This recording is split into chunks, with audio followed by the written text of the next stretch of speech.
Sergio, bienvenido a PayPay, Paola Ponroy, César Abraham, te saludamos, ¿cómo estás? Hola. ¿Qué tal? Buenas tardes. ¿Cómo están? Hola Paola, hola César. Muy Muy bien, bien. un placer, muchísimas gracias por este contacto. Bueno, y en primera instancia, saber qué es el riñón y qué función cumple dentro de nuestro organismo. Bueno, el riñón es un órgano muy trascendental en nuestro organismo y uno de los órganos vitales y nobles, como le solemos decir, que tiene muchísimas funciones. Uno por ahí lo conoce un poco más por la función de filtrar las toxinas y de producir la orina y eliminar los desechos, pero también tiene un montón de otras funciones: la regulación de la presión arterial, el metabolismo fosfocálcico, la síntesis de vitamina D. Tiene mucha importancia también en la producción de eritropoyetina, y eso es lo que se encarga también de producir los glóbulos rojos. O sea, es un órgano que tiene múltiples funciones y para lo cual es bastante complejo y muy trascendental en el desarrollo, digamos, de nuestros sistemas y de nuestra vida. ¿Y cuáles son las principales patologías que pueden afectar, que pueden enfermar a este órgano? Bueno, mira, hoy las dos patologías más prevalentes que suelen afectar a nuestros riñones son la diabetes y la hipertensión. Depende, digamos, un poco el país. En algunos está más fuertemente asociado a la diabetes, y en otros mayor incidencia y prevalencia de hipertensión, pero son las dos enfermedades sistémicas más comunes y son las que más suelen afectar a nuestros riñones. ¿El riñón puede tener enfermedades hereditarias o no? Sí, claro. Hay muchas enfermedades hereditarias. Hoy, con el avance de la genética, se van conociendo incluso aún más, pero hay patologías, por ejemplo, la poliquistosis renal, que es una de las principales causas también de ingreso a diálisis, que se transmite de manera genética. Y bueno, nosotros hacemos por ahí también hincapié en los familiares de las personas que padecen esta afección, de la importancia de controlarse y hacerse un seguimiento para detectarlo, y en el caso de detectarlo, que tengan un seguimiento a futuro. ¿Por qué si nacemos con dos riñones hay personas que de todos modos pueden vivir con uno solo? Bueno, esto tiene que ver un poco con el filtrado glomerular, y que nuestros riñones tienen la capacidad de adaptarse. O en este caso, el riñón, o la gente que tiene un solo riñón, este riñón tiene la capacidad de adaptarse, adaptar su función para lograr todas estas funciones que un poco yo les comentaba al inicio, realizarlas con un solo riñón. Y es un poco, queda ejemplificado en el trasplante renal, en aquellas personas que sufren de enfermedad terminal, que necesitan terapia de reemplazo renal y que pueden acceder a un trasplante. El trasplante se implanta un solo riñón, y estas personas, más allá de que hacen un tratamiento, llevan a cabo su vida diaria lo más normal posible. Alejandro, estas enfermedades, las del riñón, ¿son enfermedades de las llamadas silenciosas?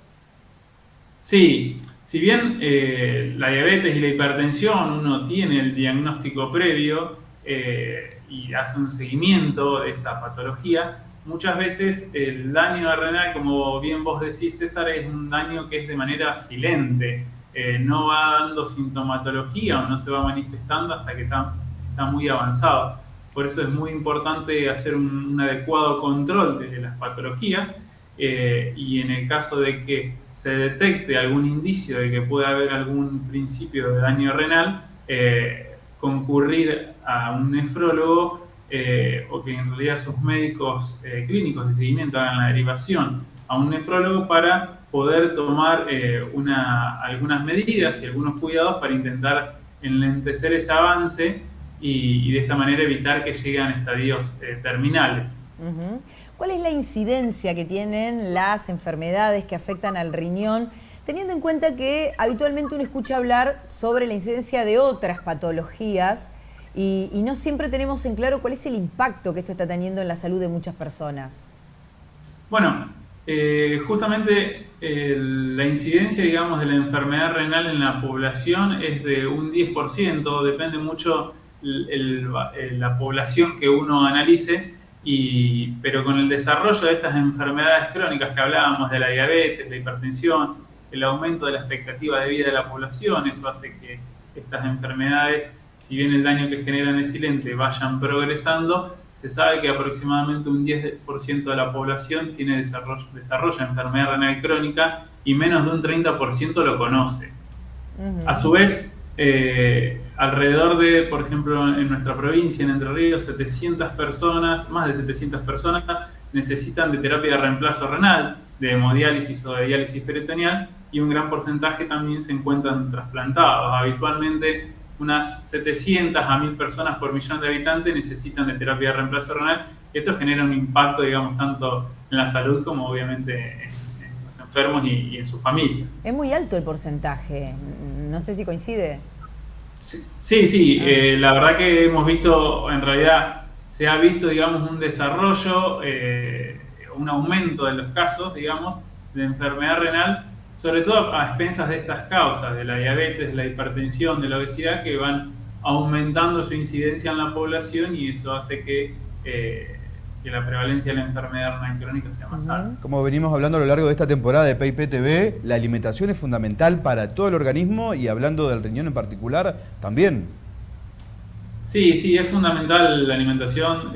Yo por ahí a mis pacientes les soy un poco insistente y me dicen, bueno, doctor, ¿qué tengo que comer? Bueno, lo importante es intentar establecer una alimentación sin sal, una buena hidratación, pero cuando uno por ahí habla y habla del aspecto nutricional, yo le digo, tienen que llevar una dieta lo más sana posible, ¿está? Y eso implica intentar frituras, evitar grasas, evitar lo que son gaseosas y alimentos que tengan gran contenido de sodio. Y esto es muy importante, digamos, no solamente para evitar el desarrollo de la enfermedad renal, sino también para evitar su progresión. Claro. Sí, estoy pensando en la cantidad de sodio que está presente en los alimentos. Parte de eso tiene que ver con el etiquetado frontal, cuando uno dimensiona que incluso está comprando un producto que es dulce y la etiqueta advierte sobre el exceso de sodio. Sí, eso, bueno, hoy nos abre un poco la cabeza el hecho del etiquetado frontal acerca de estas cuestiones, porque uno por ahí no repara en estos puntos, pero la realidad es que la mayoría de los alimentos y las conservas y los envasados tienen un alto contenido de sodio. Entonces, si eso se asocia a un diagnóstico previo de hipertensión arterial, hace que sea bastante difícil el control de esta hipertensión y el riesgo, digamos, de desarrollar la enfermedad renal. ¿Y cuánto tiempo puede estar una persona dependiendo de una diálisis diaria? Bueno, eso es una muy buena pregunta. Depende mucho también del estado previo, del estado al ingreso de diálisis y de las comorbilidades.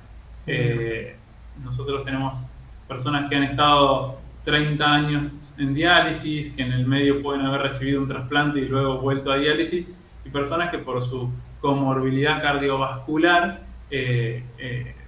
la cantidad de años que están bajo terapia de reemplazo renal es más corta. Por ahí uno, en las personas que es posible, ya que no todas las personas que están en diálisis pueden acceder a un trasplante, justamente por esto de la comorbilidad y además por la longitud, digamos, de la lista de espera que hay en nuestro país, uno estima que más o menos 10 años de terapia de reemplazo renal, pero busca, intentamos, digamos, pregonar porque nuestros pacientes se incluyan en lista de espera y puedan acceder a un trasplante, porque eso cambia totalmente la expectativa de vida futuro. Los años en diálisis van generando, además de que es una terapéutica que genera cierto desgaste, aumenta la incidencia de enfermedades cardiovasculares, y esta es la principal causa del fallecimiento de nuestros pacientes. Claro. Alejandro, las personas que tienen solo un riñón, ¿pueden tener una vida completamente normal más allá de la alimentación? Sí, claro. Obviamente que muchas veces estas patologías o personas que nacen con un solo riñón pueden llegar a tener alguna alteración de la función del otro o no, ¿está? Por eso es importante hacer un diagnóstico inicial y evaluar la funcionalidad de ese riñón.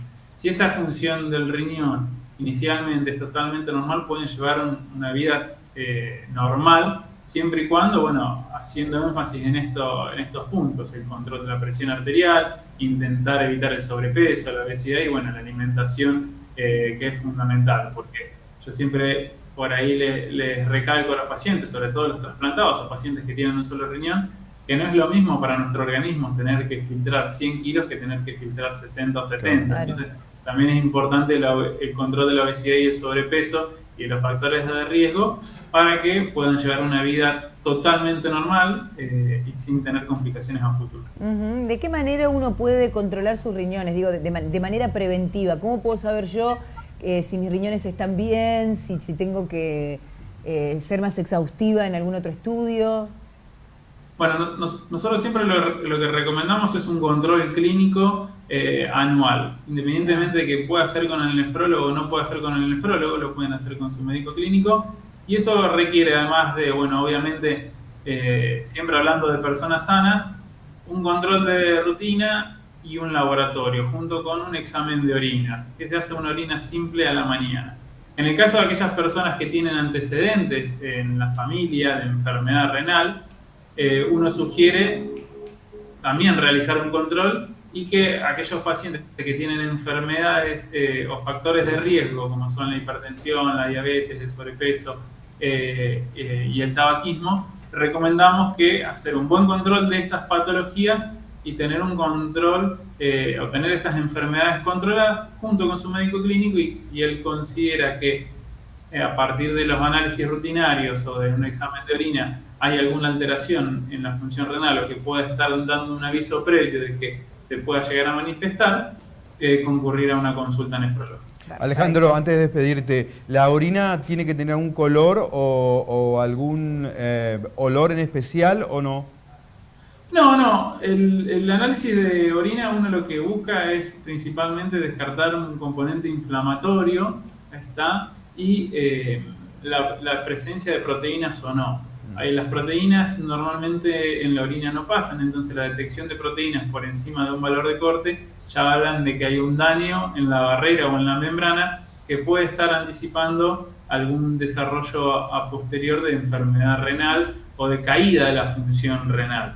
La orina normal es el color ámbar que todos conocemos, puede llegar a variar de más concentrado a menos concentrado de acuerdo a la ingesta de líquido, pero lo que principal, digamos, hay que controlar es que no tenga gran cantidad de espuma, porque eso suele predecir la presencia de proteínas, y ni hablar si hay un color o un tinte rojo que puede llegar a estar hablando de hematuria, y eso está relacionado con enfermedades renales. Sumando como uno de los puntos a lo que decía Paola recién de cómo nos damos cuenta, por ahí la orina, cuando uno va al baño, es bueno poder estar atento a eso.